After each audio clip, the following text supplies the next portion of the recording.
Shalom, selamat pagi Bapak Ibu Saudara yang dikasihi oleh Tuhan. Kita berjumpa kembali di dalam program New Spirit yang akan menghadirkan renungan firman Tuhan yang akan menguatkan setiap kerohanian kita dan membawa kita semakin dekat dengan Tuhan. Hari-hari ini dengan kondisi-kondisi yang terjadi, ada banyak sekali anak-anak Tuhan atau orang-orang percaya yang bertanya, di manakah Tuhan saat semuanya ini terjadi? Ada banyak anak-anak Tuhan yang merasa mereka sudah berdoa atau mereka sudah melakukan sesuatu buat Tuhan dan seakan-akan Tuhan tidak melakukan apa-apa. Sehingga di tengah-tengah kondisi yang seperti ini ada kemungkinan ada banyak sekali orang-orang yang menjadi kecewa dengan Tuhan. Oleh karena itu saya mengajak Bapak Ibu Saudara pada pagi hari ini untuk merenungkan satu teks di dalam firman Tuhan yang terambil di dalam Matius pasalnya yang ke-11 dan kita akan membaca di dalam ayatnya yang pertama sampai dengan ayatnya yang ke-6. Matius 11 ayat yang pertama sampai dengan ayat ke-6, demikianlah firman Tuhan. Dan setelah Yesus selesai berpesan kepada ke-12 muridnya, pergilah ia dari sana untuk mengajar dan memberitakan Injil di dalam kota-kota mereka. Di dalam penjara, Yohanes mendengar tentang pekerjaan Kristus, lalu menyuruh murid-muridnya bertanya kepadanya, "Engkaukah yang akan datang itu, atau haruskah kami menantikan orang lain?" Yesus menjawab mereka, "Pergilah dan katakanlah kepada Yohanes apa yang kamu dengar dan apa yang kamu lihat. Orang buta melihat, orang lumpuh berjalan, orang kusta menjadi tahir, orang tuli mendengar, orang mati dibangkitkan, dan kepada orang miskin diberitakan kabar baik." Dan ayat yang ke-6, "Dan berbahagialah orang yang tidak menjadi kecewa dan menolak aku." Saya akan ulangi ayat ke-6 yang dikatakan, "Berbahagialah orang yang tidak menjadi kecewa dan menolak aku." Ada satu bahaya ketika seseorang menjadi kecewa dengan Tuhan. Dalam ayat ke-6 dikatakan, "Berbahagialah orang yang tidak menjadi kecewa dan menolak Tuhan." Tentu saja orang yang kecewa dengan Tuhan, belum tentu orang itu menolak Tuhan. Tapi ada kemungkinan bahwa orang yang kecewa dengan Tuhan, dia bisa menolak Tuhan. Dan ayat ke-6 dimulai dengan satu kata-kata, berbahagialah. Dengan kata lain, kalau seseorang itu tidak bisa mengatasi rasa kecewanya, dia bisa saja menolak Tuhan. Tetapi firman Tuhan memberikan janji ketika seseorang bisa mengalahkan rasa kecewanya tersebut, maka orang tersebut akan berbahagia atau di dalam bahasa aslinya diberkati oleh Tuhan. Apa rahasianya? Supaya orang kita atau kita semua sebagai anak-anak Tuhan tidak menjadi kecewa dan kemudian tidak menolak Tuhan.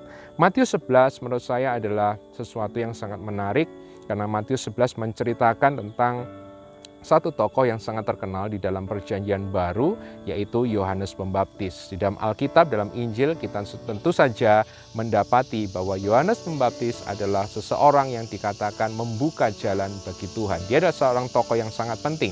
Dialah orang yang pertama yang menunjukkan kepada orang banyak bahwa Yesus adalah Mesias, bahwa Yesus adalah anak domba Allah.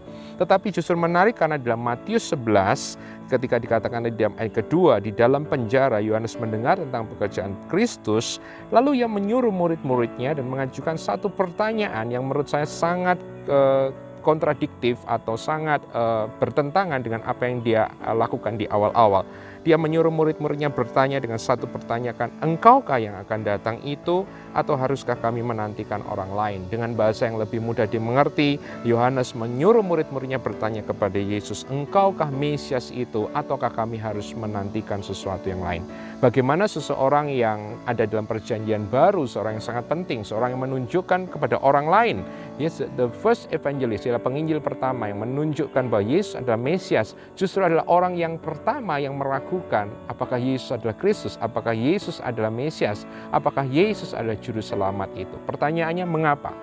Tentu saja jawabannya menurut saya terletak di dalam ayat kedua, yaitu pada waktu itu ketika Yohanes Pembaptis menyuruh murid-muridnya, Yohanes Pembaptis ada di dalam penjara. Menurut saya bukan penjara itu yang membuat Yohanes Pembaptis kecewa, tetapi kalau kita membaca dalam teks lain di dalam Injil Matius ataupun Lukas, ketika Yesus pertama kali ada di sinagog, di rumah ibadat Yahudi, dia mengutip satu ayat di dalam kitab Yesaya yang mengatakan bahwa Roh Allah ada padaku dan ia mengurapi aku untuk memberitakan kabar baik kepada orang miskin. Dan dalam kalimat yang terakhir dalam kitab Yesaya dikatakan, ia mengutus aku untuk melepaskan orang-orang yang ada di dalam penjara.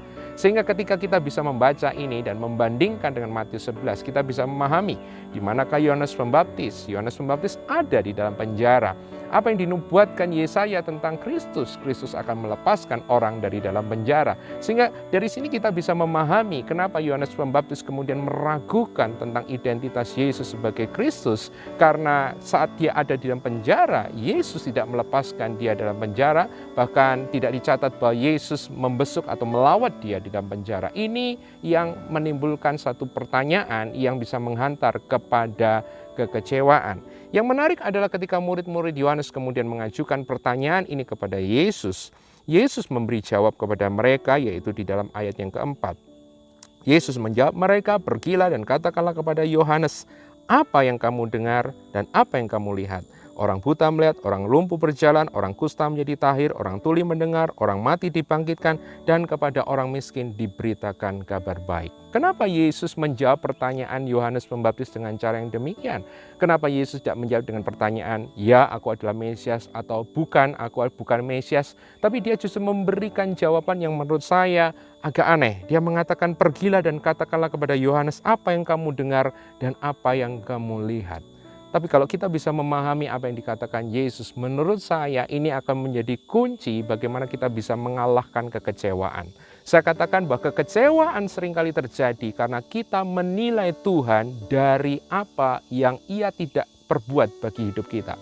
Yohanes ada di dalam penjara, Yesus tidak melepaskan dia dari penjara. Itu yang menimbulkan kekecewaan.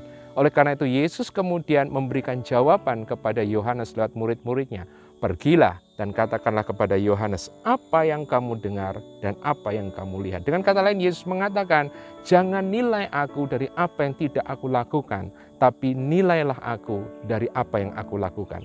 Seringkali kita sebagai orang percaya menilai Tuhan dari perspektif yang negatif, yaitu apa yang Ia tidak lakukan. Ia tidak menyembuhkan, Ia tidak memberkati, Ia tidak menolong, Ia tidak memproteksi. Sementara kita lupa bahwa di dalam momen yang sama, ada begitu banyak orang juga telah disembuhkan, ada begitu banyak orang telah diberkati, ada banyak orang yang telah diproteksi, ada banyak orang yang terima mujizat. Oleh karena itu pada pagi hari ini saya mengajak kita semua yang mendengarkan program New Spirit, janganlah hati kita menjadi kecewa karena kita menilai Tuhan dari apa yang Ia tidak lakukan. Tapi belajarlah untuk menilai Tuhan dari apa yang Ia lakukan dalam kehidupan kita. Ingatlah kembali tentang pekerjaan, mujizat, berkat yang pernah Bapak Ibu Saudara terima daripada Tuhan. Dan biarkan perbuatan-perbuatan Tuhan di masa lalu itu yang akan menguatkan iman Bapak Ibu Saudara untuk bisa memperoleh kembali pekerjaan-pekerjaan Tuhan yang dahsyat dalam kehidupan kita di hari ini dan di hari-hari yang akan datang. Saya percaya bahwa firman Tuhan ini akan menguatkan setiap kita, dan saya mengatakan jangan menjadi kecewa, jangan menjadi tersandung, tapi biarlah kita menjadi orang-orang yang berbahagia dan diberkati karena kita senantiasa mengandalkan Tuhan apapun yang terjadi dalam kehidupan kita. Mari kita berdoa untuk firman Tuhan. Bapa, kami bersyukur pada pagi hari ini, terima kasih buat kekuatan firman-Mu yang memberikan pengajaran, yang memberikan instruksi, hikmat bagi setiap kami. Roh Kudus, pagi hari ini anugerahkan kepada kami mata iman, supaya kami boleh melihat, supaya kami boleh menilai Engkau dari apa yang Engkau telah lakukan dalam hidup kami. Kami tidak menilai Engkau dari apa yang tidak Engkau lakukan, tapi kami menilai Engkau dari apa yang sudah Engkau perbuat. Kami bersyukur untuk setiap mujizat berkat yang Tuhan telah lakukan dalam hidup kami, dan dengan dasar itu kami juga mengharapkan mujizat dan berkat yang sama juga terjadi dalam kehidupan kami. Terima kasih, kami bersyukur dan kami persembahkan kehidupan kami sekali lagi ke dalam tangan kuasa-Mu. Biarlah hidup kami menjadi satu korban yang senantiasa memuliakan Tuhan, dan biarkan hati kami tetap percaya kepada Engkau. Terima kasih Bapa, di dalam nama Yesus kami berdoa. Amin. Puji Tuhan Bapak Ibu Saudara, dan selamat berjumpa kembali dalam episode New Spirit berikutnya yang saya percaya akan menguatkan iman setiap kita. Tuhan memberkati.